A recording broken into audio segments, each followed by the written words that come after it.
আমার দামি বাড়ি নাই, দামি গাড়ি নাই, দামি বিছানা নাই, ওই দামি বিছানার থেকে টেনে টেনে নামাইয়া নিচে চাটাই বিছাইয়া শোয়া দিবে। আরে তোমাকে আমাকে একদম পুরাতন চাদর দিয়ে ঢেকে রাখবে। সন্তান এসে চিৎকার করে আব্বা আব্বা বলে ডাকবে, ডাকের সাড়া দিতে পারবো না। পর্দার আড়ালের মা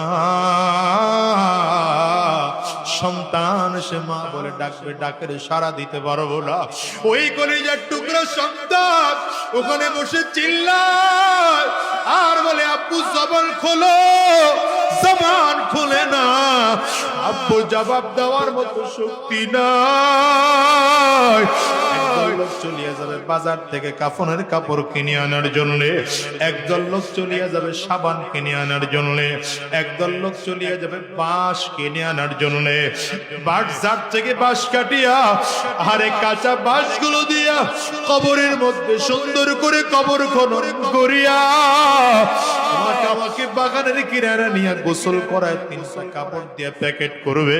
একটা মাথার মধ্যে বাঁধিবে, আর একটা কোমরে বানার, একটা পায়ের মধ্যে বাঁধিয়া জানাজাটা কমপ্লিট করাইয়া 3 জনে ধরাধরি করিয়া লাশ কবরের মধ্যে নিয়ে নামাবে।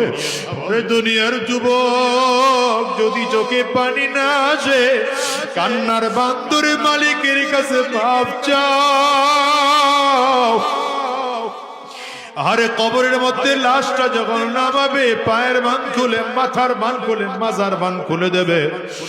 দুনিয়ার যুবকেরা